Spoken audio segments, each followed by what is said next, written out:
Welcome back to my YouTube channel. Ito naman po ulit ako sa panibagong videos ko.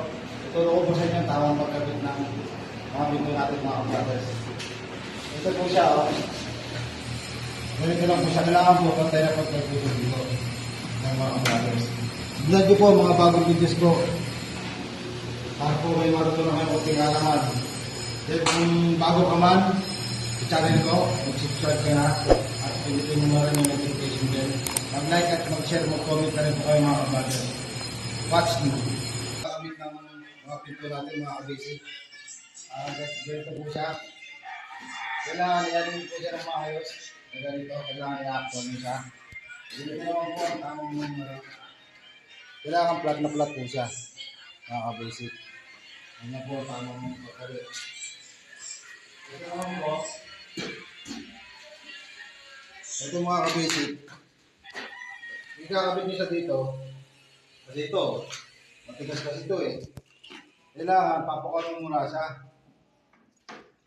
bago mo siya i-screw kasi pag po ganyan katigas ang kahoy, pagka i-screw nyo agad siya, mapuputol po lang ang screw.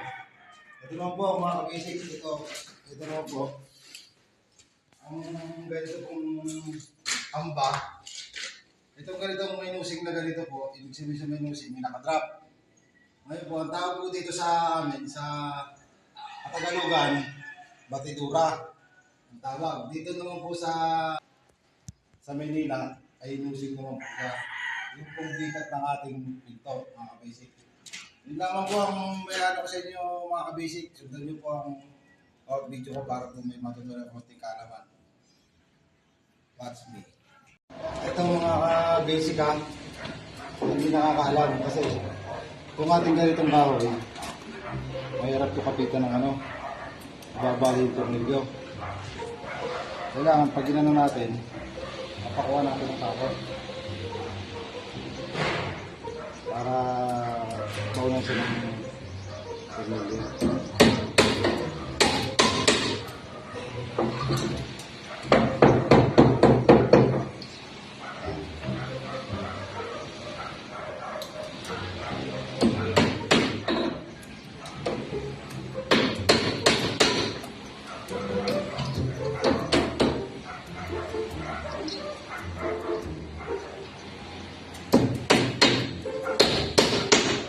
Lahat yan, lalagyan natin ng ganyan.